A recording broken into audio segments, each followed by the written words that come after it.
Hello, everybody. Welcome to the Gamer Social Club weekly news podcast. We are recording on Thursday, the 5th of February, 2026. And we are going to be talking a bit about the Nintendo Direct Partner Showcase that happened earlier today, picking a couple of our highlights and things like that, uh, discussing a sort of Obsidian's reflection over the last year, as well as the future for the studio. And also just catching up on a few other bits and pieces here and there, obviously, with us and with the games that we're looking forward to. But yeah, you've got all that to look forward to. But before we get to that, of course, allow me to introduce myself. Of course, Harry Glyn Jones, aka Knavish Crayfish. And with me today, I've got. We haven't got an intro for you yet, have we? Actually, No, Sean, this is you the don't. first time. I was trying to plumb the depths of my brain, being like, I always forget everyone's intro, so I've got to make sure I've got Sean's. I'm like, oh wait, there isn't You one. you don't So you don't have one for the me. first time here on the Weekly News podcast, we have another one of our editors, Sean, aka King of the Cask. So thank you for joining us today, buddy. How are you doing? I am doing. I'm glad it's Thursday. That's all I'll say. I'm glad it's Thursday, but I'm happy to be here. Excellent. Well, no, yeah, really happy to have you here, man. Absolutely. Really exciting. Always nice to have new members on the show and everything like that. So, yeah. And of course, filling out the team today, we have our very own Steam Deck verified Mark, aka We Are Woken the Hive. How are you doing, my friend?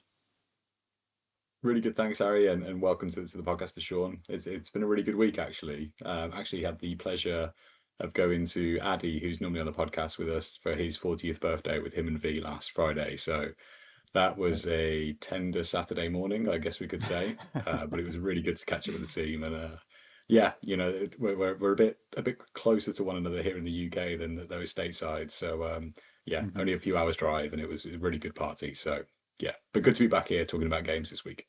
Absolutely. I heard you and Lady V, of course, was there as well. And you both managed to make it to brunch the following day. So credit to both of you on that one.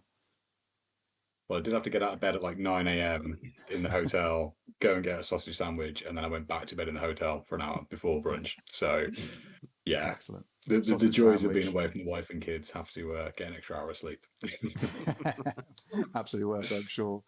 Uh, well, yeah, of course, we're going to be talking about a bunch, but in case you don't know who we are a few members of the Gamer Social Club, a website that covers video game news, reviews, guides, editorials, interviews, previews, anything else that we can think of, including our own creations, things like the demo disc, where we like to cover a selection of demos every month for you to check out, bring you new gaming experiences and things like that. Which is something that we like to try and highlight here, especially indie ones. You can find all of our work over at our website at www.gamersocialclub.ca. The newly Metacritic credited, actually, I'll have you know.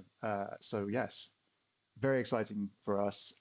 It's a nice. It's something obviously we applied for, but it is still a lovely surprise.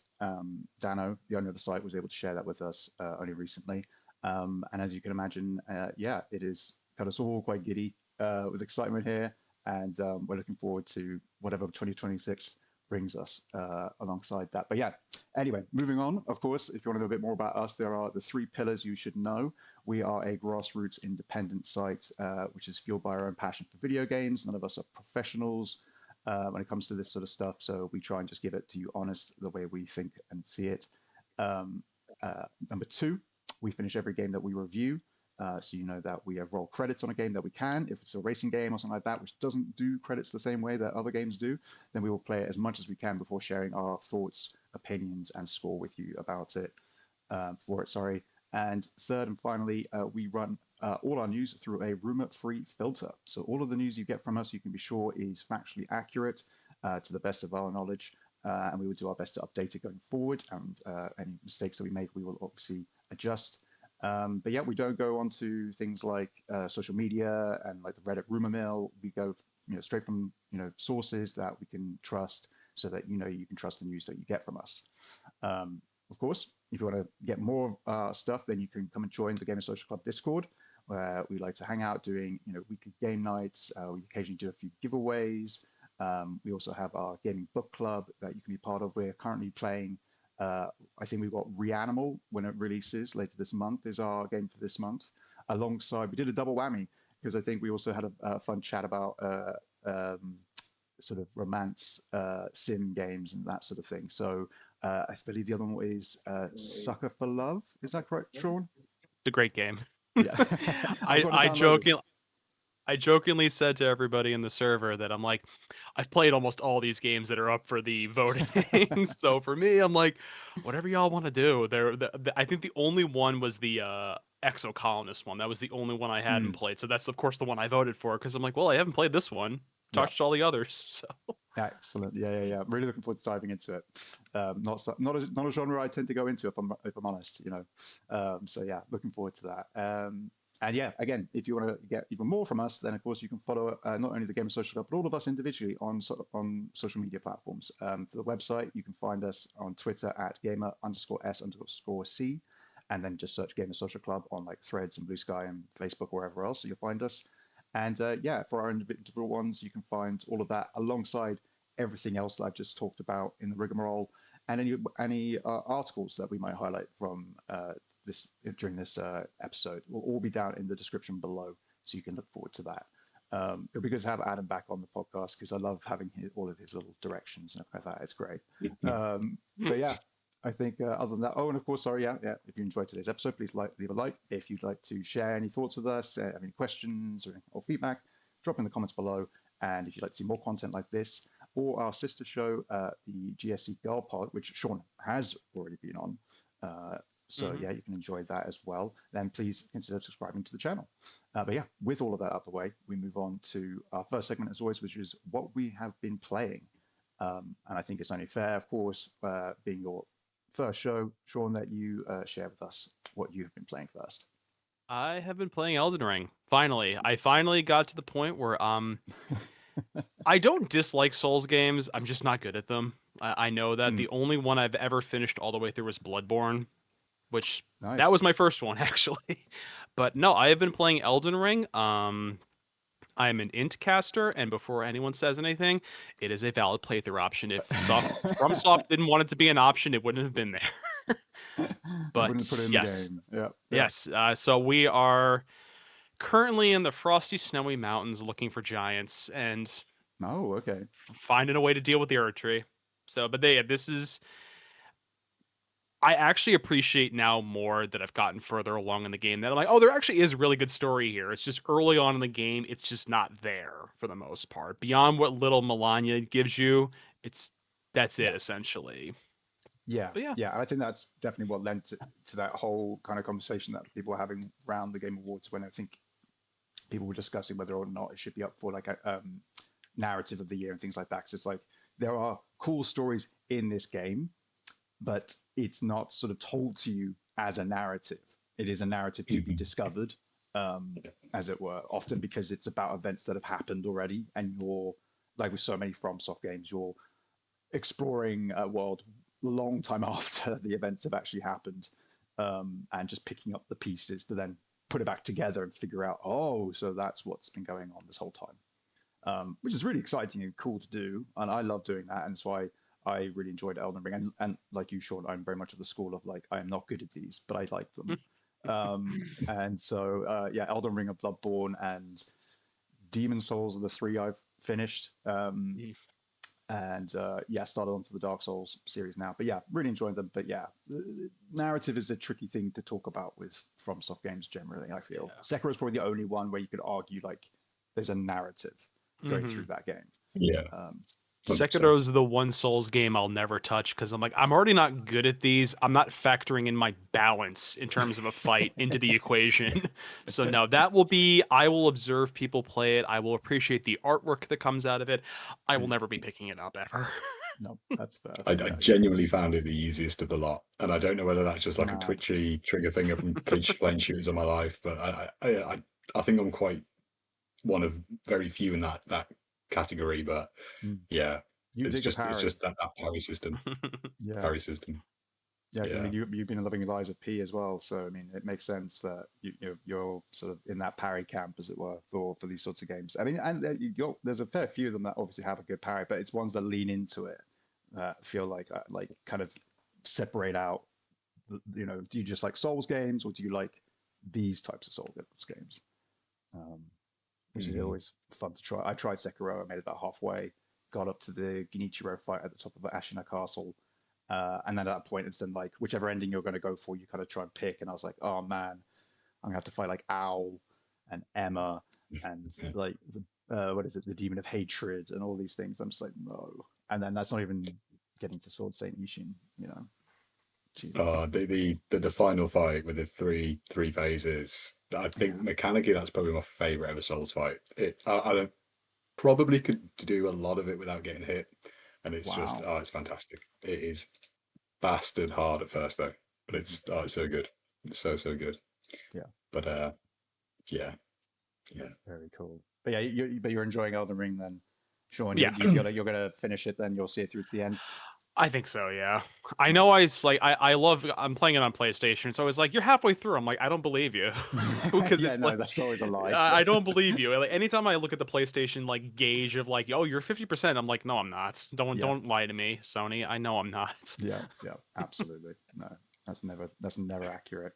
Um, let's move on then. Mark, what have you been playing? I've been playing quite a bit of a mix actually the last week, and Hmm. carrying on with Liza P Overture, and got through another boss today. I barely had any time to touch it, and that was the leader of the bastards. That was a decent fight. Quite enjoyed that one. Rather straightforward actually, and to be fair, I found a lot of the bosses in Overture quite straightforward. I was expecting them to be a bit tougher, and I probably found the base game bosses harder. Um, Spent a lot of time with Mass Effect on my first ever playthrough. That's probably what I played most for the last week, but kind of want to leave that until I'm wrapped up before talking about it and sharing thoughts. But the other game I've been playing quite a bit of this week so far has been Gears Reloaded, and had a lot of time away from that. Got started with a friend in the co-op campaign about 6 months ago, and then life gets in the way, and playing co-op games in your 30s is just not ideal, Yeah, trying to align schedules. But last night jumped on and did probably the second third of the game. So had a really good session last night playing on Insane, smashing through plenty of locusts, plenty of lambent, frying some krill with the headlamp on the tank like vehicle midway through the game. so But cool. honestly, man, that campaign 20 years old this year, it's still so good. Yeah, Mechanically, it plays brilliantly. Obviously, this is the second time it's been remastered. There was the Ultimate Edition on Xbox One, and then Reloaded coming out last year, and playing through it again. But it still feels just the dogs. It's so great. It's yeah, such a great game, and yeah, I'm pretty sure this won't be the last time that I play Gears of War in my life as well. So it's just a timeless campaign, and that kind of 8 9 hour sweet spot. It's just great. But looking forward to finishing that off with a friend next time. Back on next week. But yeah, it's been a really good week for gaming actually, really good. And yeah, I'll man, just you're finish always by keeping busy. saying just finished by saying finished yet another Hidden Cats game. The reviews on the site. I know I have a torrid reputation within our Discord for being a Hidden Cats game aficionado, but for So, some reason the developer decided to release the Christmas one after Christmas in February. But Hidden Cats in Christmas was one of the better ones, and I know achievement communities, trophy hunter communities love those, and yeah, definitely one of the better ones in the series. So go check that out as well. no, I commend you, man. The fact you're able to keep going back to that well, and you're able to find new ways to describe these games is to be commended, definitely. Like it's impressive to a certain degree. It's also kind of just like, what the hell, man? Just like play something else. Yeah, you're right. Uh, but I'm gonna burn out one day. Yeah, man. You're the fan of all the cats one day. Finally answer the question, why do they keep hiding from me?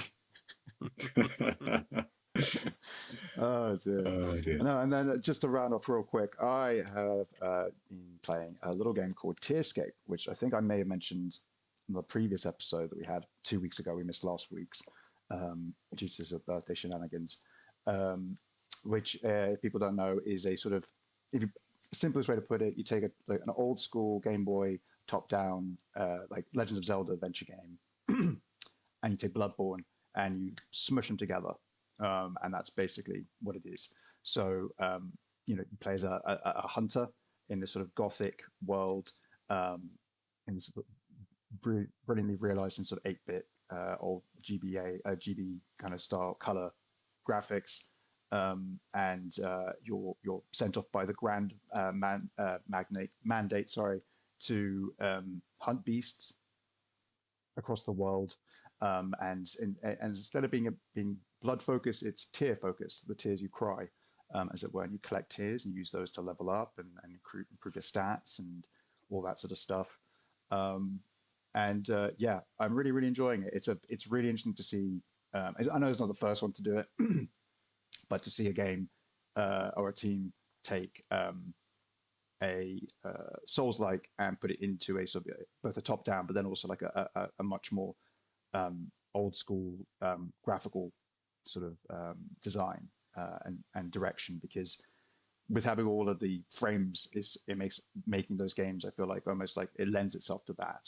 Sekiro and Bloodborne and all these games we've just been talking about work so brilliantly because of how fantastic FromSoft are with like hitboxes and timing of things and vulnerability frames and stuff like that. And in order to have all of that, you kind of need to have a lot of frames in order to work that in, to have all your animation and all the hitboxing built in with your 3D modeling and stuff like that. And so you think like, how do you have all of that translated into a top-down game where your attack is very much akin to Link's slash of his sword when playing Link's Awakening or something like that. You can pick up and throw a pot. You can do some little actions. You've got a dodge roll, which is both useful in combat but also for traversal to get over gaps and stuff. Lots of secrets to discover. I've just gotten a bit further past the demo area, which the sort of opening of the game basically. And I found a couple of extra bits that I don't think were included in the demo version. So again, found extra weapons like a chain whip that kind of goes out in front of you, and if you time it correctly, you can hit an enemy on the way there and on the way back. So it's like a really good weapon for damage, but the animation takes that extra bit longer. It uses a little bit more of your stamina bar up and that sort of thing. So it's sort of you're judging distance, you're judging timing, like you would in a Souls game, but just in a very different kind of feeling game, because you play a Legend of Zelda, I feel like, and you can kind of just run up to enemies and just smack. That's pretty much what you're doing. Maybe a shield when an arrow comes your way or a fireball, but otherwise you're just hitting everything, throw a bomb. Whilst in this, there's a bit more of that dance to it and positioning, and judging whether or not to risk staying in the fight or to run away. But yeah, really having a good time with that. Definitely recommend checking it out if you're looking for a bit of a kind of Bloodborne adjacent fix. Which I I know. already just added it to my to my wish list. There's a demo too, so I'm like, okay, let's take Yeah, a look. yeah, It yeah. really, like, looking at the art style, I'm like, man, y'all loved Bloodborne, didn't you? Hmm. Oh yeah, they make no bones about where their inspiration's from, and I think that's great. I think it's very cool of them. I've commented about it on social media, describing it as like Legend of Zelda X Bloodborne, and they've liked it and been like, yeah, thank you, and all the rest of it. So clearly they're like fully on board with what they're doing here. The language of the game as well, like when you read how like enemy characters talk to you, and like how the game even opens up with a little sort of text-based intro. It's like, oh, this is very Bloodborne vibes. So yeah, they've done a good job though. I think they've done a really good job so far of capturing it and putting it into a small game like this. But yeah, with that covered, let's move on to the meat of the episode, which today we're going to start with. Well, let's start with the Nintendo Direct Partner Showcase. How about that? Let's dive into our thoughts on that. It happened a bit earlier today, and we saw quite a few different sort of titles shown off there. Nice variety, all from like third-party studios and publishers and such like that. Um, and yeah, I think we're just going to we can give our sort of general impressions of it. I mean, these Nintendo Direct things, they work the same way every time. They've got a format. They do it the way they do it. I think generally speaking, I have no complaints with it. I know what I'm getting into. I'm not expecting to see a bunch of talking heads or a sit down or anything like that. It's pretty kind of, let's get through this. Let's show these games a montage here. But yeah, if anybody's got any other thoughts though on it, maybe we're sick and tired of it. Maybe we want to change it up. And then we can pick some highlights as well. And again, first episode. So yeah, Sean, why don't we let you go? I kind of like the abbreviated. I kind of like, I've seen both camps now. Like, I've seen a lot of Nintendo Directs, and then I've seen a lot of the other game showcases, and I'm like, I understand like the want and need to obviously highlight like, you know, people who work from the studios, the creators, the devs teams, all of that. I totally get that. Mhm. There are also definitely some times where I'm like, can you just show me the games you want to show me, and then we can just walk away 2 hours earlier. Yeah. like, Mhm. and I appreciate that. Like, I kind of like it when it's just like a just back to back to back to back. Show me what's coming out, and it kind of almost puts the ball in your court of like, hey, here's what this looks like. Go check it out more if you want to go see what it's going to be like, essentially. Mhm. I think that's very true. Yeah, and again, it's not as if well, at least they don't handle it the same way they do with their own studios. It seems, where they're very happy to tell you who's making what, which is nice. But otherwise, yeah, you get most of the information you need there and then. I don't think you need to sort of worry about like, oh, we're not seeing faces necessarily, for all of these games. It's like, you're right, it's a nice thing to do. It reminds us of the human element to all of this, as you should be reminded of it. But yeah, I think the way Nintendo handles things, it's very respectful. Each game generally gets its space, and especially when they're doing these highlights, having a full voiceover is actually one of those things that you don't get with most of these other shows, where it's just a soundtrack music, sound bites, or like voice clips and things like that. But there's not someone who's, unless it's being directed by the developer, it's normally just sort of, here it is, and we're not going to give any explanation other than what you see and hear here in front of you. Um, I think, yeah, as you say, it works, and I think it gives you everything you need. And like you said, you go and look yourself then if you want to know more, which is what we tend to do.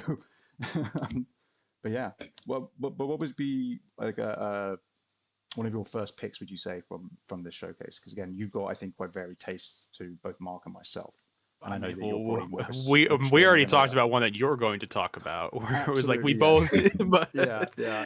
You can go um, ahead. You go right ahead, man. no, Absolutely. no, no, no. I no. One of the ones that just really stuck out to me was Kyoto Xanadu, where I looked at it Yes. and I'm like, okay. And for like, obviously, if you're a Persona fan, it's basically Persona 3, but there's a 2D platformer element to it. But it will do like 3D boss fight components. So it's kind of right up that alley. And literally, even like, what do you do when you're not exploring this like weird dungeon?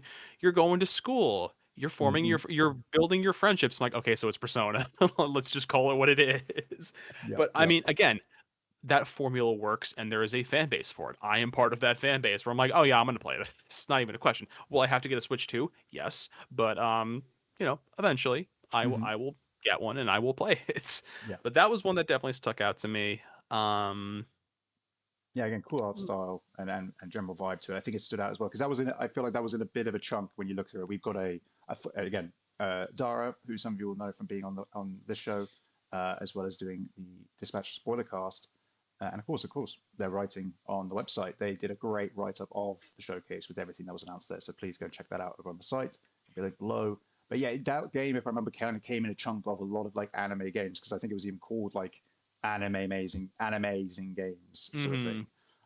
And it's always fun to group things together that are similar, but sometimes it makes it harder to differentiate them. I think for people who may not be too well versed in those games. Yeah. And I can I absolutely vouch for that because yeah. I'm not like a big Japanese gamer fan, and like I always kind of know there's going to be that anime segment in a Nintendo showcase, and I'm like, Hmm. right, which one's which now? And sometimes it happens at like State of Play as well for PlayStation, and I'm just like, I can't keep up now, and yeah, I just think they all kind of blend into one. But that's me being a completely pig ignorant person about JRPG games. Absolutely, man. But you're right. Like they've got to take that into consideration though, because these things are being aimed at a wider audience. Now, of course, they're looking for the fans of these games who will recognize the ones they know and be interested in the ones they don't know so well. But yeah, maybe there's something to be said of like, don't just lump them all together like that, just because it can make it a little bit hard to know when one's finished and the next one started, if you looked away for more than 2 seconds. I mean, I certainly Mark, had if that with other previous showcases in the past. Sorry, Sean. no. I was gonna say, Mark, if it's any consolation, I'm a JRPG fan. And I still have that issue occasionally as well, where I'm like, I don't know at what point we switched over to a different game, and like you're right. They all, again, as a JRPG fan, I like them, but after a while, they do get a little samey looking at points. Yeah. I mean, even not for nothing, I think it was the I forget which one it was, but it was one of the ones that they showed, and I'm like, this looks exactly like Octopath Traveler, but it's not Octopath Traveler. Yes, It's the like that like Paper Mario style, like where it's like the almost like cutout figures essentially. the Adventures of Elliot, the Millennium Tales one. Yes. Yes, Yeah. yeah, very much so. Yeah, I mean that looks kind of interesting, but like you said, like if you didn't know, and if that had been put alongside like Octopath Traveler Zero, you would assume it was just probably the same game. Yeah.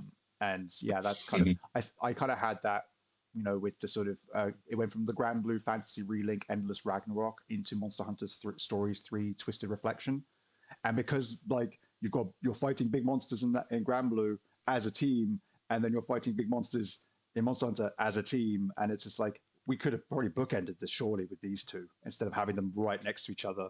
Like that feels a little bit like maybe too close for comfort. And again, apologies to fans of those games if I'm really dumbing down what those games are, but to the inexperienced, to the naive, that's kind of how it comes across, unfortunately, sometimes. But despite that, I think the one you called out, Kyoto Xanadu, um, it's a is it a franchise that's been I around for don't a think while? so. I don't No, think so, honestly. Like it's and it very well could be, and I'm just completely ignorant of it. So, yeah, but I mean, maybe. to my knowledge, I think it's very much a standalone.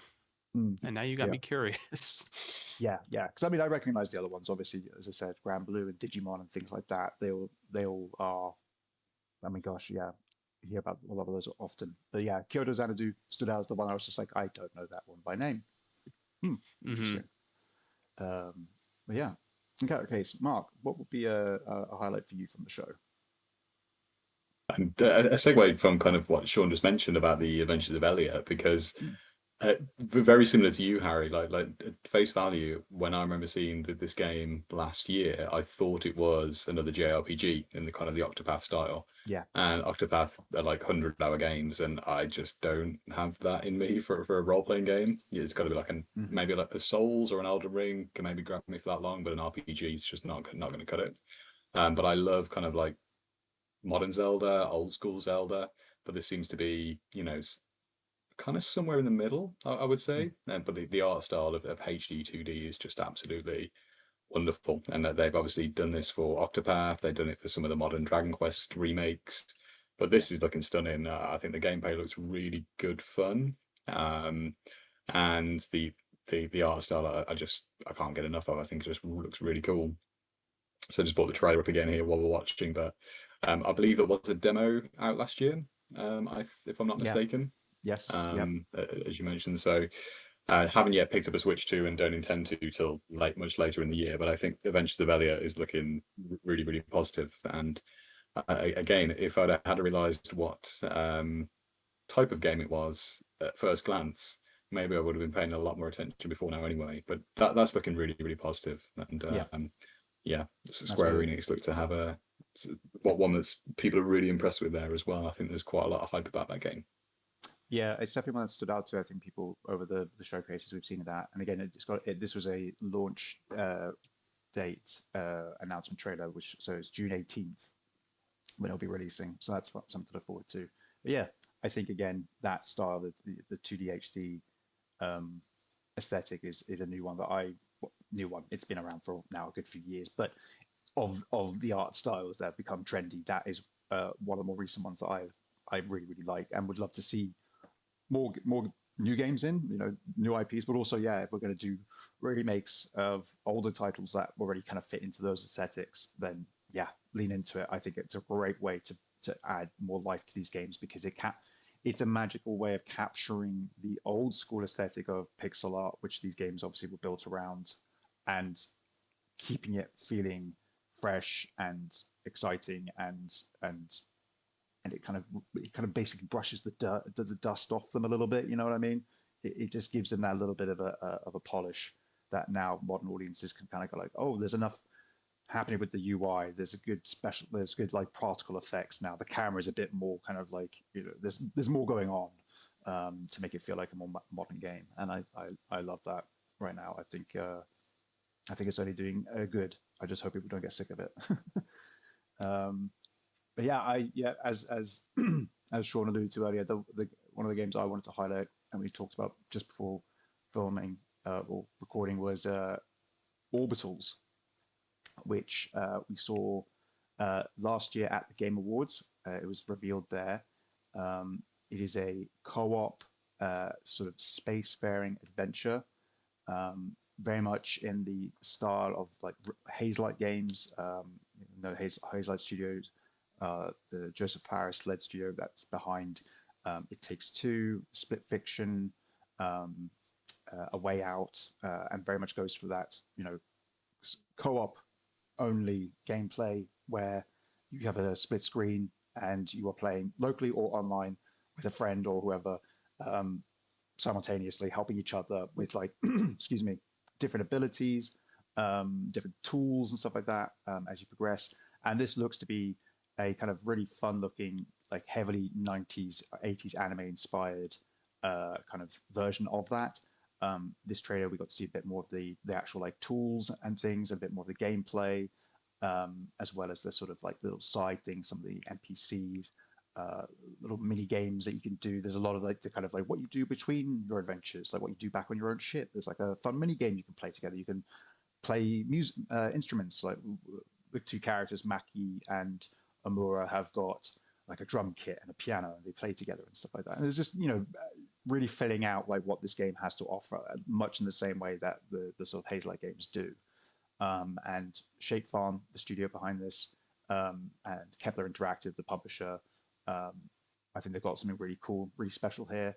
And this was shown up again, really just to share that it's coming out this summer. No release date as of yet. But then there was the sort of interesting facet that as it was going through the fact that it's a Nintendo Switch 2 exclusive, it's all about game share. One of you owns the game, another person plays it with you. They can play it without owning the game, and they showed that happening between a Nintendo Switch 2 and an original Nintendo Switch during the trailer, and that was sort of like, oh, hang on, I thought this game was exclusive, of course, to Nintendo Switch 2. Technically, it is. It is only being sold for Nintendo Switch 2, but you can play as the second player through Game Share on a original Nintendo Switch, which is great. I think that's a really good thing. Obviously, it allows more people to be able to play it with friends. They just obviously can't play it on their system as the host of the Game Share. Um, and I guess, if you're going to put your tinfoil hat on, your conspiracy cap, as it were, um, I guess this could imply we could have a Nintendo Switch version of it. Again, there's no sound as to whether or not it's meant to go to any other platforms at all at any point, and we probably won't know if there is anything for a while. Nintendo tend to be pretty tight-lipped on how they handle exclusivity with third parties and stuff like that. So who knows? But yeah, I think that the game looks amazing. The gameplay looks fantastic. Sean, I know that you like the look of it as well. Oh yeah. Uh, I literally when it first popped up because this in transparency, I never get to watch the Game Awards because the Game Awards is always on a Thursday night. I normally have Dungeons and Dragons on a Thursday night, so I am being a dork in another way. But I didn't get to, I that was one of the trailers I missed from like all the Game Awards, and so this was my first time seeing it, and I popped up. I'm like, are we doing a Gundam Wing game? Because this looks like Gundam Wing. yeah, it does have those vibes definitely. Um, yeah, the anime aesthetic's perfect. They've perfectly captured that. But then the way it translates to gameplay as well looks fantastic. Like really, Hmm. actually seeing them floating around in their spacesuits and using the tools they had. And what I loved was, again, very, very kind of like interesting to see them showing off not just the way that the tools are used generally in these games where it's like one of you does something for the other player to then use what they've done. So you use the hook shot to pull the platform out so your friend can jump on the platform. Um, they were showing combinations of these tools being used. So one of them was firing the heat beam at a metal girder so that it was raising its temperature. It was going orange as it got heated up.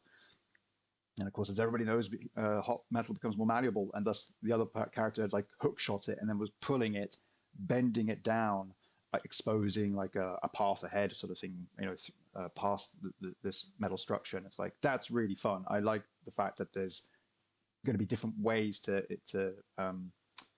mix and match for these different tools, and it looks like you have them on your ship, so it's gonna be picking which one you want to take with you and all sorts of stuff like that, which sounds really interesting. And yeah, very, very excited for that one in particular. Again, hopefully we'll get a release date soon. We've only got until summer, so not long. But yeah, a firm fixed release date always makes, I think, everybody feel better. But yeah, Sean, do you have another pick you want to highlight from the showcase? Before I give a pick, I will just jokingly say, obviously, Todd Howard at the end. I believe the first thing I said when I saw him, I'm like, if you're not announcing Elder Scrolls 6 or the new Fallout game, I don't care. Because I knew exactly what it was going to be. I'm like, okay, you're bringing something. You're bringing one of your older properties to the Switch now. And I will say, it is nice to see them bringing, like, especially like the Fallout and like Elder Scrolls series. I love both of them, and I do love that they are now going to another platform at the end of the day, because I do think there is a very heavy contingent of people who have really only been gaming on Nintendo products for their entire lives, to be like, these games are great, you're just never going to really see them adapted, and this is the first time in how long now where it's just like, hey, you can play Fallout 4 on your Switch now. Yeah. Which again, it's phenomenal. What was one of the other ones I kind of noticed? Well, yeah, I had I had a thought around like, having Resident Evil Requiem. I found it interesting just because I feel like, and this is maybe just me thinking too abstractly when I was trying to not think about work for a few minutes, but like thinking that, like, historically Nintendo is always very like kind of like the squeaky clean, like the games aren't really that violent kind of games, and then there's Resident Evil Requiem that's on here now. I'm like, okay, so like, and it's interesting to see that, like, there's finally this level of like, okay, maybe we can have a little bit of violence in our games, essentially. Even though it's not a Nintendo proper game, I know well that I'm sure we all know that, like, Nintendo's pretty strict about what goes onto their platforms at the end of the day. Even from a third party perspective, you got to make sure you're hitting all their buckets, or guess what? You're not going on there. Yeah. So absolutely. You get dispatched from the eShop. Yeah, exactly. I was literally about to mention that, Mark. Yeah, absolutely. With the dispatch situation, it really kind of drives home the fact. I mean, again, I love the fact you brought up Requiem, because as much as I don't know if any one of us is going to highlight it, because we've seen it a lot and we know it's coming and it's very soon, but the editing, how that whole trailer was done for Nintendo Switch is fantastic, and everybody's actually kind of already talking about it on social media, because it's the fact that you watch with all of the actual like gameplay, especially Leon's sections when he's firing at zombies. They were shooting either side of the zombies and stuff like that, so they were like purposefully missing, so they weren't showing off all the gore effects and stuff like that in the trailer. And there's like the brilliant moment where with the editing where he goes in for an axe swing and it just hard cuts to black before it makes any contact with the zombie, and it's like, fair enough. Like, obviously, Nintendo were like, yeah, we'll have your game on our platform, but we're not showing off anything as far as like, gore, blood. Like, we'll insinuate violence. We'll show a gun, and stuff like that. But otherwise, there was like no dismemberment, no blood splatter, nothing at all. It was very much a Nintendo edited, trailer in this respect, which I thought was quite funny. But yeah, Just go, Mark, go. I was just going to say, just on Resident Evil, right? It's the game I'm most excited for the first half of the year, at least until Forza Horizon comes out. But honestly, I'm just sick of seeing it. Like, it turned up at the Game Awards, it was at the State of Play. It's had its own showcase about 3 weeks ago. It's now been at the Nintendo Direct. Like, seriously, what else do you need to show me to convince me to buy this game? I've had it pre-ordered for months, and there are people, of course, that sit on the fence. But this is a massive franchise, and I think if they just left it even after the Game Awards where they revealed Leon, I think enough people would have been pretty sold on it anyway. But seriously, like, as soon as it came up, because I don't want any spoilers, I want to play the game as blind as possible, I switched off the Direct for about 2 minutes because I knew they were going to show me something I don't want to see. Yeah. But Twitter's already leaked a few things to me anyway, so that's on me. But seriously, like, Capcom, stop showing the game. Like, I want a surprise, and I think that's some of the best thing of Resident Evil is the little surprises and secrets. So I want to be as blind as possible, but it's becoming borderline impossible to not have seen the game before it's come out. So Yeah. yeah, just chill, Capcom. It's all right. You've got this. You know, They've people been know given the you've got Deathloop you're treatment. cooking here. Just chill. Just put it out now. Yeah, I feel like 100%. from the business standpoint, though, it's like it's one of those things. It's you see the same thing in movies too, where it's like you just need to keep talking about it to build the hype, so that like it's.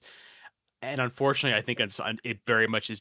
I see that as a business decision, not like I need to keep showing. Like no, the business dictates that we need to keep showing this to you, which I get, but as Mark, as you said, like you're either going to play the game or you're not going to play the game. Seeing it an additional 5 or 6 times is probably not going to sway your votes, especially with a series like Resident Evil.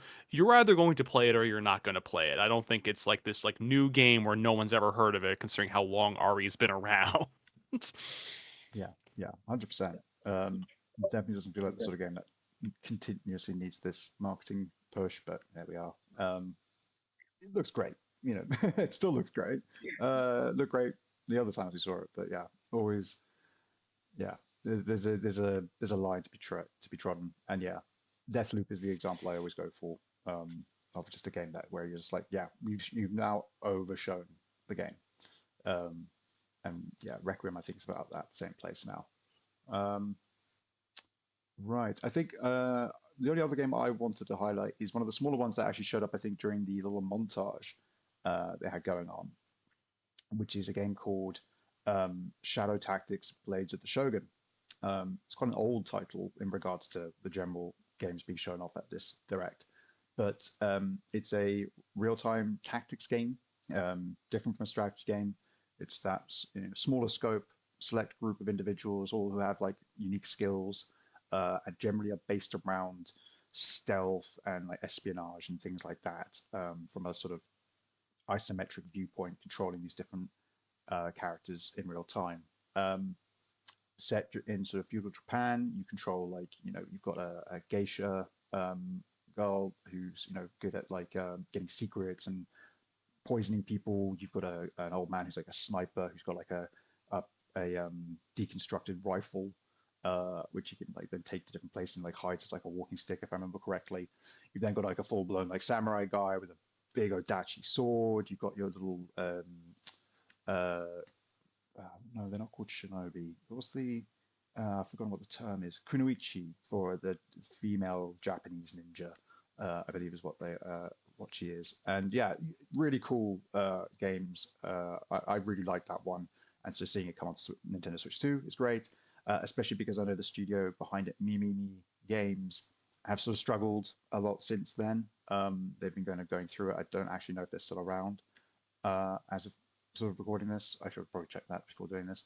But yeah, it's something I highly recommend to people, especially if you are either a fan of RTT games already or are interested in trying them out, because um, it's just a really cool experience, really immersive, with sort of great storytelling, and it's all voice acted if I'm correctly as well.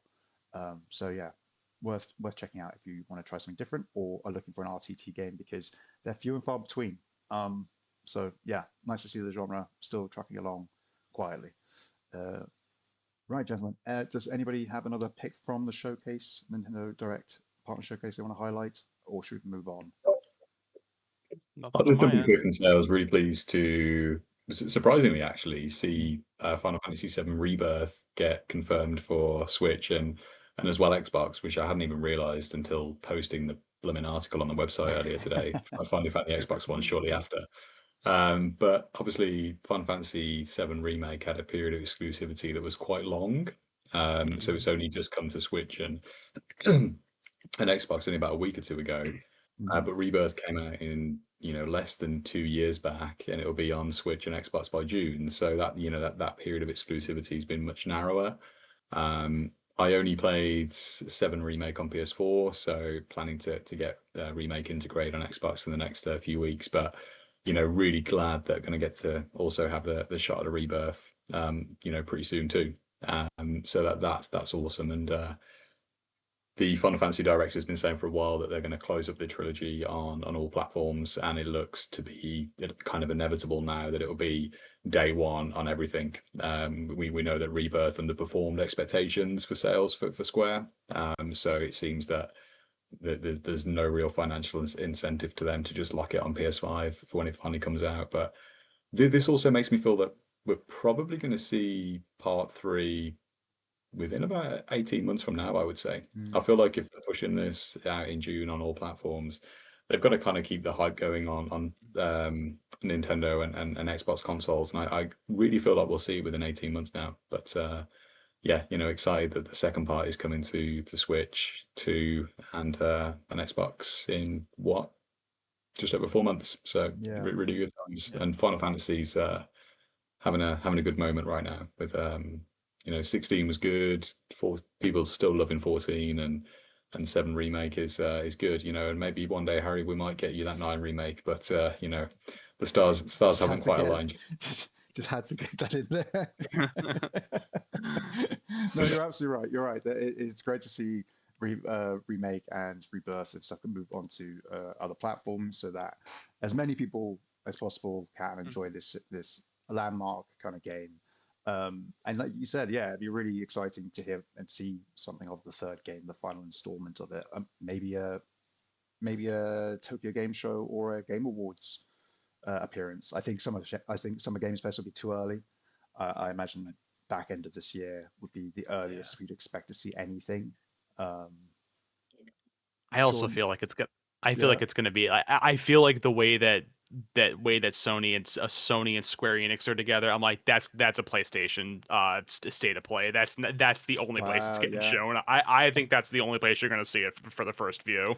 Well, you're right. Yeah, I mean, they've still got probably that whole whatever deal they've got with them. So as much as I know where Mark's coming from with the idea of it going full cross-platform, or like launch across all platforms, day one, I still feel like there'll be an exclusivity period just because Sony will want to try and keep hold of that. It's worked for them in that respect. It's not maybe worked for Square, but Square trying to back out of a contract. I don't, again, no ideas of said contract. It just seems to have been one that's so far covered the first 2 of the 3 games. I would only imagine that there were stipulations over the third entry as well. But who knows? Maybe Square are willing to make certain allowances or sacrifices in order to make these things happen, or maybe Sony are not actually too fussed about it, and they're just like, yeah, okay, it doesn't actually affect our bottom line that much. We're the leading console. Switch 2 obviously is doing very well numbers wise and all the rest of it, so maybe not so much. But point being, it's likely to happen sooner rather than later. I don't think it's going to be quite as long a period between the PS5 and then everybody else. That window's definitely going to have narrowed. The one thing I'm wondering is, maybe it's just me being super nostalgic, I would love to see a full physical release of the trilogy a la the PS1 version with 3 discs done in like the white box with the new logo, like proper old school. I think that would look sick. I would love that. There's a whole generation of gamers now that has no idea, but I'm like, I remember having the old. I remember when I bought Final Fantasy VIII. I'm like, it's 4 discs long.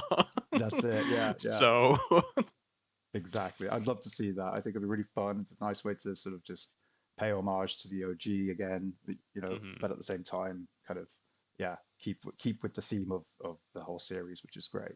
Because I love the box arts for all of them so far. They've been very cool. But there is something about just the classic white with the logo. It's perfect.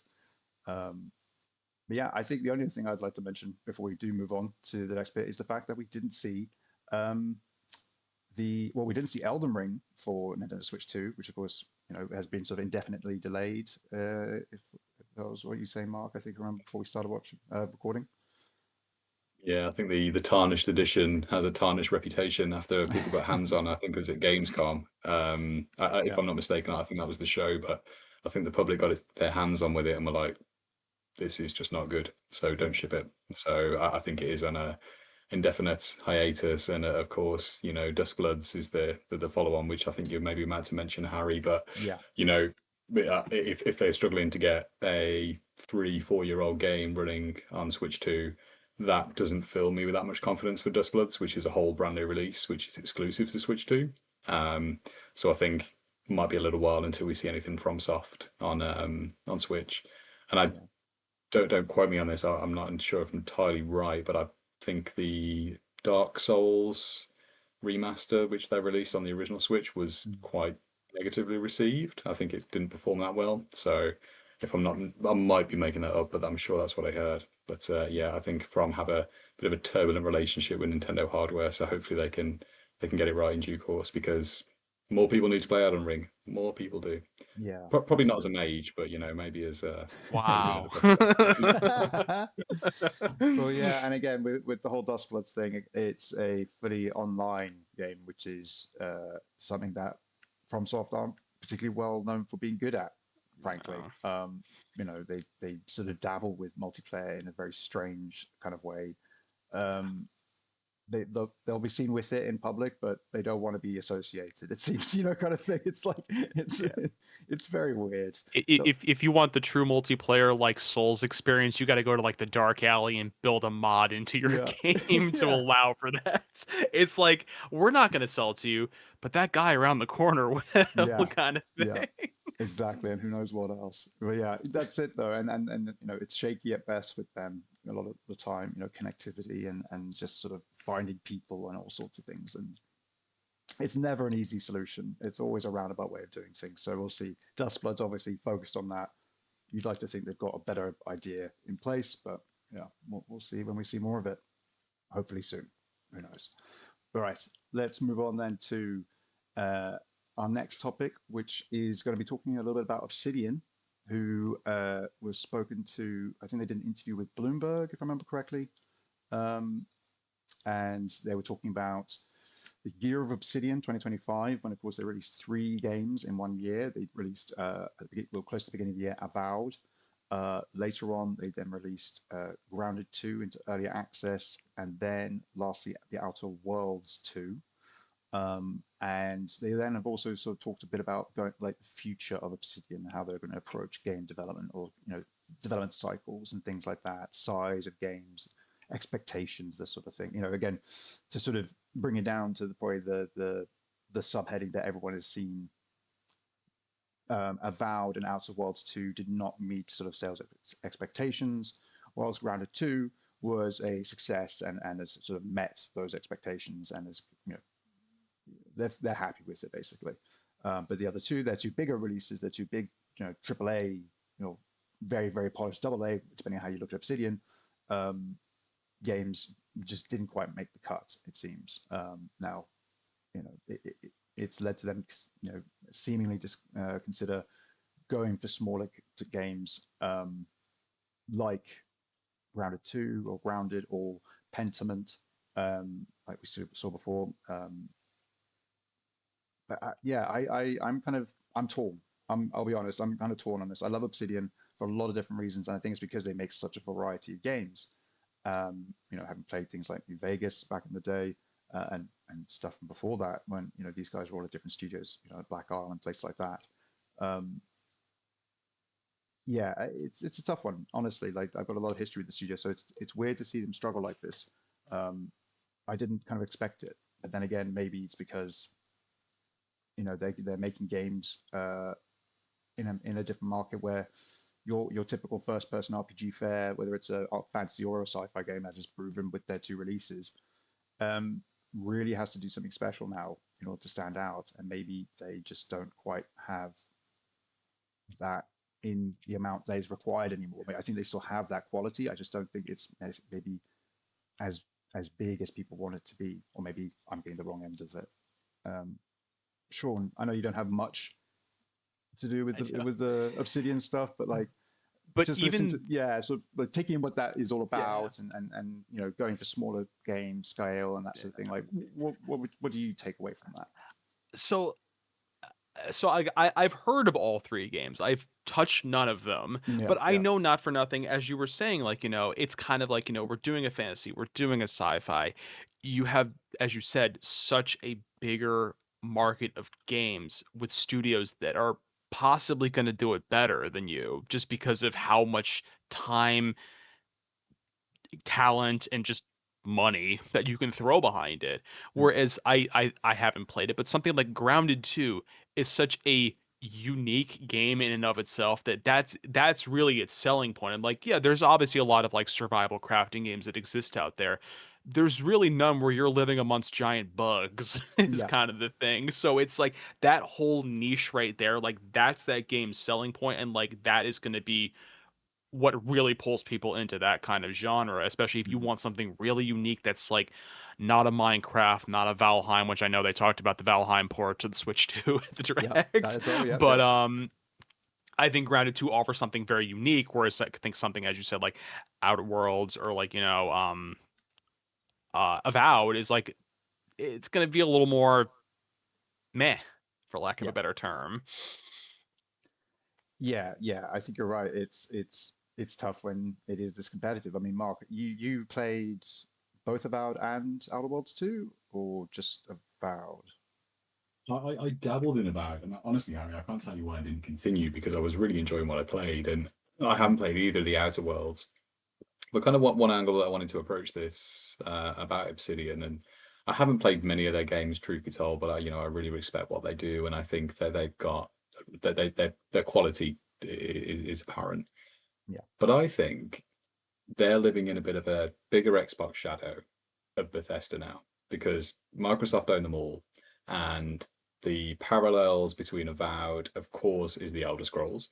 And we had Elder Scrolls Oblivion remastered, which people absolutely loved earlier. It did come out after Avowed. I appreciate that, but obviously everyone's got eyes towards Elder Scrolls 6 whenever we see that. And I think the kind of a lot of the internet narrative that I seen at the time around Avowed was this is great, but it's a very much a poor man's Elder Scrolls, and whether or not that is actually the case, is individual to who played it. But there was very much a perspective around that. And secondly, to the Outer Worlds 2, I think people, I think the first one sold relatively well across all mm, platforms, but I don't really know many people who are clamming for a sequel. And further to that, going back to the Bethesda point, Starfield really underwhelmed. And mm. I think, I quite liked it. Um, Yeah, I had no interest in going really beyond the main quest and a handful of side quests because it was pretty barren, mm, as that was the big complaint with the game, and I totally agree with it. So I think a lot of people were thinking, well, this is another Xbox game. This is another, space exploration game. Is this just another Starfield that I really don't need to play? And mm. I think there is very much a Bethesda boogeyman kind of lingering around Xbox Game Studios, and obviously Obsidian being under that umbrella now as well. So I think that definitely could have played a part. Um, Quality games they reviewed really well in their own right, but I think there are a lot of kind of market peer pressure from other titles in the genres that have probably caused these to have a difficult time. I mean, Obsidian have said that they're not done with Avowed and they want to continue with it and make more Yeah, games in the genre. And it was a really interesting piece from Jason Schreier at Bloomberg, and someone I really respect. I've read his books, but it sounds like they're completely done with Outer Worlds. And considering in the lead up to Outer Worlds, they dropped the price of the game and they mm. still couldn't ship the number of copies they wanted to sell. I think that shows that there wasn't ever really that much of an appetite for it, which is a shame because I know that people around our Discord really enjoyed it. But I think there is just a bit of a boogeyman of bigger games that are either better or worse that have had an impact. Avowed and Outer Worlds 2. I think those are really good points on both those games. You mentioned them, Mark, and I agree. I think that there is that direct comparison that will always be made now between them because, of, as you say, they're all under the Xbox bracket alongside, Bethesda. Um, everyone joked originally when it happened with the purchase of Bethesda, that brilliant meme of the two people passing each other in the car as they're looking at each other as they're going past, just sort of like, oh my god, it's you, sort of thing. Uh, but yeah, it's kind of coming to like realization maybe that that isn't the best thing for Obsidian, and thus they're sort of maybe they're going to have to start, as you say, like picking and choosing which of these titles they keep with. Avowed makes sense because it's already based in a world that they have been developing for for decades, which is Pillars of Eternity, which again is more of a CRPG, like a Baldur's Gate and things like that. But Avowed lets you play in that world in that first person, um, or third person. I think you've got both, if I remember correctly. I played it in first person. Um, Sort of adventure and RPG experience. And I really loved the combat. I think that was one of the biggest highlights for people, which was funny because when I remember with the earliest trailers for it, everyone was sort of looking at the combat being like, ooh, looks pretty slow, looks pretty boring. And now afterwards, with the fact you can have a pistol with a wand or a sword with an axe or a whatever with whatever, and you're constantly able to change what you're doing with those. It's one of the best things about the game from my memory recollection from playing it last year. Haven't played Outer Worlds 2. Played the first game and really enjoyed it. But as is always the case as well with sequels, it is such a huge unlikelihood that you are going to get more sales on a sequel than you are on an original because you have an audience who are set from if they have to play the first one normally to then enjoy the second one and so on and so forth. And as much as Outer Worlds 2 may not actually require you to play the first one, for a lot of people, just the fact that it's a sequel like that is enough to say like, oh man, do I have to play the series? We joke about it with things like Final Fantasy, of course, or Resi, but in a situation like this, with a series that maybe isn't as well known, the regular gamer who's just not paying attention to this stuff and not reading all of the press releases and watching every trailer will just assume like, oh, Outer Worlds 2, I guess I missed the first one. Never mind. Series I don't need to get involved with. Um, yeah, it's tricky, and I still want them to make those sort of kind of games. I think they're great at making them, but like you said, the fact that they are then compared directly with games like you know Oblivion remastered or maybe a Starfield in a negative way, um, yeah, it's not fair to them at the end of the day. As much as it's a competitive market and everyone should be held to a standard if they want to make good games that we should spend our money to buy. It's tough when your game is sort of put up against another one. You're like, well, hang on, we're not trying to do exactly what they're doing. We're trying to give you a different experience here. We've got this cool, interesting like floors system, which is brilliant and creates all these fantastic opportunities for fun gameplay moments and all this brilliant ways that you can really mold and make your character your own whilst you're playing through our campaign.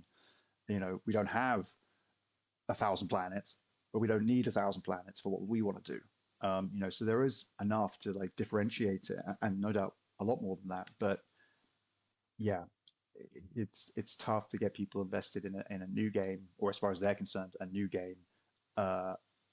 If it's not seen as the next big thing, you know.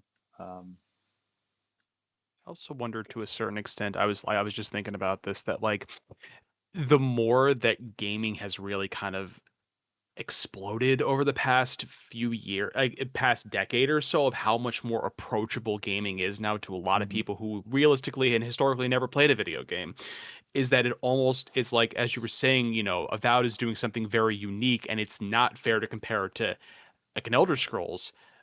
But does every person that's in the gaming world know that? yeah, I think that's where it's almost, with how much it's expanded, the nuance of the differentiation of a game is like, well, just because they're both high fantasy games does not mean they're doing the same thing at the end of the day. Or like an Outer Worlds 2 versus a Starfield kind of thing. Like, they're doing very different things. It just happens to be where they're set at the end of the day sometimes. And the more you expand out, you kind of pull that camera back, and like the fine detail goes away.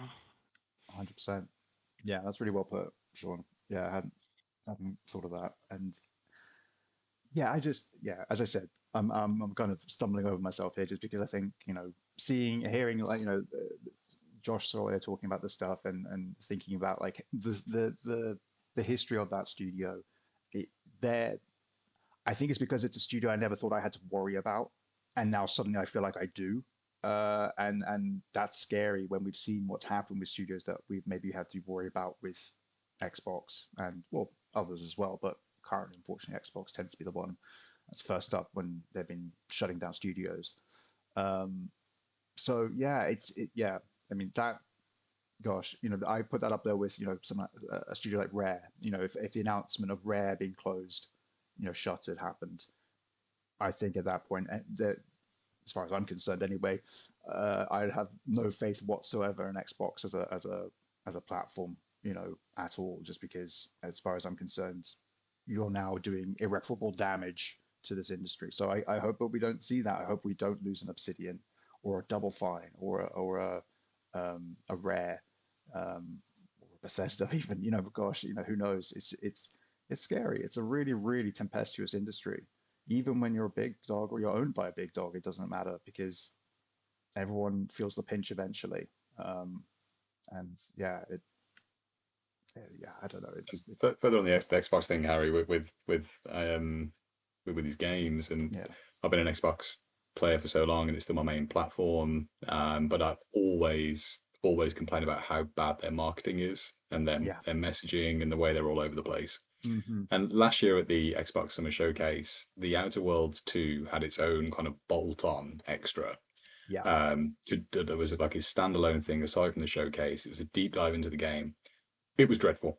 It was absolutely it was awful. And it was mostly a guy trying to be funny, walking around the studio, chatting to the other developers, and it was so cringe. yeah, And I just think, like, how did a multi-trillion dollar company not vet this to know that this was not really going to land? This is just not right. And yeah, I actually feel really sorry for Obsidian because they've clearly released with a medium-sized studio, 3 polished games, and that's really difficult to do that in 3 years, let alone within one. yeah, But I feel like Xbox have kind of thrown them under a bus a bit with really piss poor marketing. And Outer Worlds 2, it was just the marketing was really off. Avowed had kind of minimal, really, for what you would yeah, expect for a big RPG. It was part of the what do you call it, developer direct at the start of last year, but didn't really have that much beyond it. mhm, And I really feel like Xbox have their purse strings for marketing budgets and actual delivery is continually atrocious. And I actually really feel sorry for Obsidian in that regard here. So, to push out three quality polished games, but naffle marketing or atrocious marketing is a real shame. So really feel for them, to be honest. yeah. It'll be interesting to see what we get from them going forward. I mean, as of right now, we're not. They're currently still working on Grounded 2. They'll be supporting Outer Worlds 2 and Avowed still, I imagine, for a bit. But I can see the next game we hear from them being, another Pillars of Eternity or something like that. Obviously, eventually they'll do Avowed 2 or whatever they decide to call that, I imagine. But yeah, it'll be interesting to see what they come up with. The next Josh Sawyer joint, whatever that might be after Pentiment. But yeah, it's sort of I'm not expected to hear another case of like, oh, we're going to be doing a whole new big, uh, you know, 35 to 40 hour first person RPG a la Outer Worlds 2 or whatever. We're going to do Avowed 2 because we can. We know we've got enough to do that. We've got a world built around that. We've got plenty of stuff we can use. But we're not going to now try and build another one, another new IP in that sort of way, in that sort of genre. It's too much of a risk, possibly, which is kind of sad to think. But um, anyway, anyway, hopefully our last little piece of news is a nice little pick me up for everybody. Um, not entirely sure what prompted it exactly. Maybe you guys can clarify this for me. But Rockstar, uh, Rockstar came out and announced that they were staying firm with the release date of GTA 6 in November of this year, and followed up with saying that the marketing push would start in the summer. Um, do either of you know why this sort of happened? Why that they felt the need to sort of make a point of being like, oh no, it's still happening? Is it just because they just noticed there was enough chatter being like, it's going to get delayed? They heard Adam clearly. Um, It was an earnings call, so there was like a reason for it. But good, I good. mean, on the flip side, if there's any game that didn't need to market itself and like it's just marketed by the Yeah, internet yeah. for the sake, for Rockstar by GTA stands, then it's GTA. It could drop today and Mhm. probably eclipse $2 billion in 24 hours comfortably. Yeah. It's insane. But yeah, I think there are definitely people like me who just die on the hill that it's definitely coming out this year.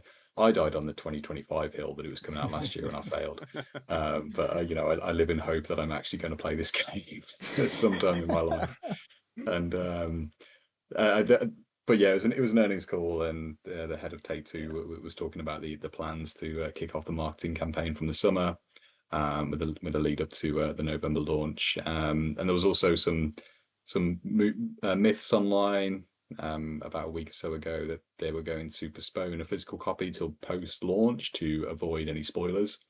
But they've said that's not the case, and there will be a physical copy at launch. I'll tell you what, though, I would really not want to drive a delivery truck for that game, because that is going to get grand thefted by some people that are going to sell copies of that game for a shit lot of money. Absolutely. So there'll be a I real run- black market for copies of that. So yeah, yeah, me and Adam can argue till the cows come home, but it's coming out this year. It's definitely coming out this year. It definitely feels Take like Two one of says those. so. It definitely feels like one of those things where it's just like, like the internet traction's not talking about us enough. Quick, put a post out that says we're still going to be bringing it out this year. Like it just feels like hitting that button of like, well, this will bring traction back on our game again. It's like, guys, you didn't need to do it. We That's true. as you said, like they don't need to market that game anymore. They really don't. GTA has been around how long at this point? Yeah. 25 years, almost 30 years at this point.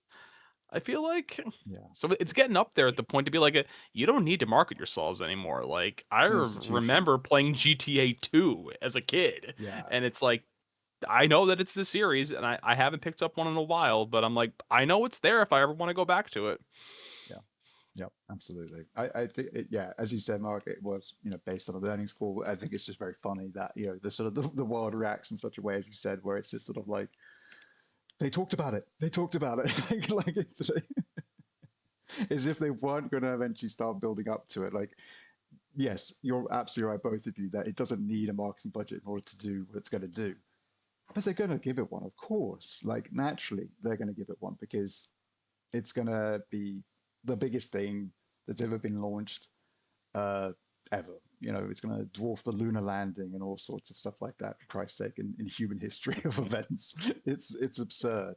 So I think the only way that they could, yeah, make any sort of like issue for themselves, I think, is yeah, just if any of the marketing comes out wrong. But somehow I don't see that happening. I feel like Rockstar are one of those where when they do market their stuff, it's comparing it to Xbox Mark from earlier, they have no problem, I feel like, when it comes to their clear messaging and things like that. You may not like what you hear or whatever, depending on who you are and that sort of thing. But at the end of the day, yeah, I don't think there's ever been sort of like a kind of wires getting crossed or any sort of ambiguity around what Rockstar are about and what GTA is about, which is making lots of money. Yeah, they do not care who they piss off, Yeah. because they know for a fact if this game comes out at $100, you're going to pay that fucking price. They do not care about you because they know you're going to buy their product. And when Absolutely. they Absolutely. lap it up. So they, you know what? I'm one of them. Self-confessed. Oh, I love it. Oh dear. Well, yes, yeah. We still have GTA 6 to look forward to this year, according to Rockstar, which is great. And hopefully we can all enjoy that come November. But yeah, with that, gentlemen, I think we will close out the show with our closing segment as always, which is what we are looking forward to.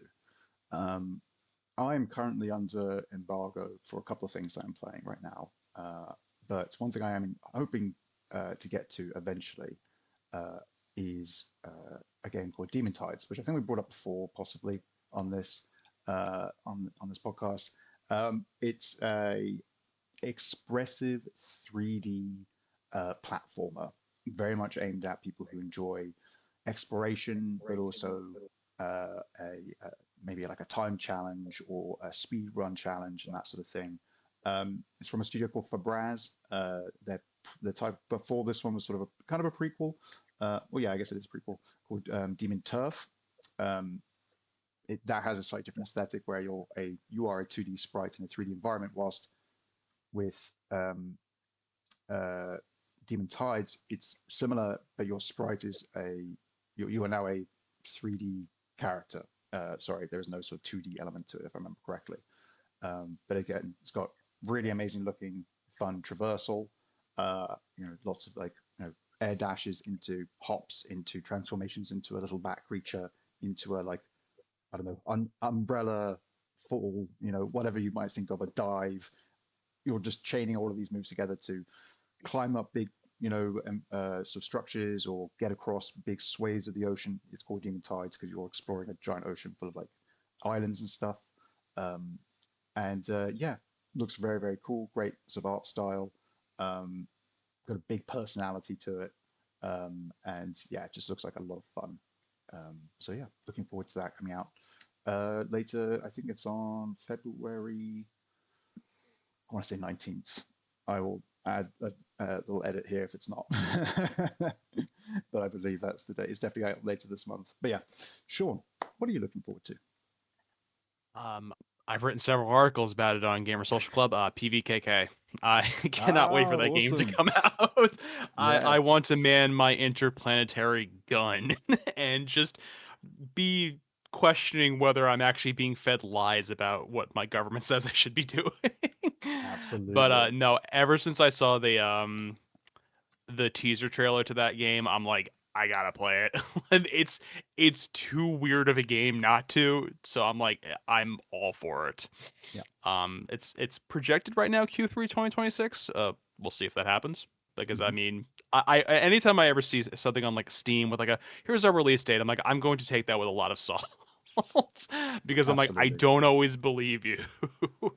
And actually, Absolutely. another one, I actually I know we took. I think there was a little bit of a lull on demo disc, but Hmm. Moomin Troll, Winter's Warmth. Actually, I Yeah. did the demo for that. It is really cute. There's no getting around it. And I'm like, and I'm not very familiar with like the Moomin universe. I know it's a thing. Yeah. It really never made its way to the United States. So I know Mm.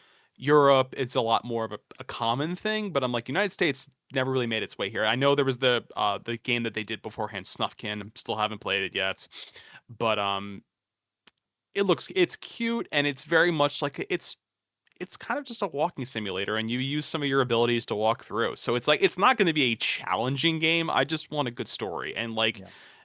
good art and good music, and I think that's what I'm going to get from it. Yeah. So. Yeah. Looks like a super cozy game. Looks really, really nice. Yeah, definitely. Mark, what are you looking forward to? I'm starting to get really wrapped up in the hype of Crimson Desert. And a couple Oh, of months ago, this was not a game on my radar. But my God, are they releasing some really hot stuff about this game at the moment? And everything that comes out makes it look more and more amazing, like absolutely amazing. I thought it was pure kind of medieval RPG, but no, there are flying dragon robot things going on here. There is all manner of mechanical things walking around what looked like I say, a medieval world. But if this looks, sorry, if this is as good as it looks when it comes out in March, which I absolutely don't fully believe it will be, I think this could be like a real game of the year contender. It looks fantastic, and there's a lot of hype building for this game. But I don't know whether I'm just getting completely lied at by bullshots. So I'm going to have to wait and see the reviews for this one. But it's looking special. Whether or not it's as good as it looks, I'm reserving judgment until until I see some reviews. yeah. Definitely looks But like one of yeah, those could ones be a that's gonna. real banger on the cards here. Yeah, yeah. Definitely looks like one of those ones that could be, as you say, like a goatee, possibly like a real game changer, or maybe the next No Man's Sky or Cyberpunk 2077, where it's just it comes out and everyone's just like, "Oh, you lied to us," kind of thing. Just like, no, no, no, we just overpromised. We're sorry. Uh, but yeah, we'll see. It does look pretty crazy from what I've seen of trailers and stuff like that, and what I've heard of snippets. It's just like, yeah, and it's always been there in the background for the last few years of Crimson Desert. There's like whispers of it happening at some point. So yeah, it'd be cool to see that eventually release. But yeah, there we are, gentlemen. Another show in the books. Thank you both for joining me today. Really appreciate you showing up.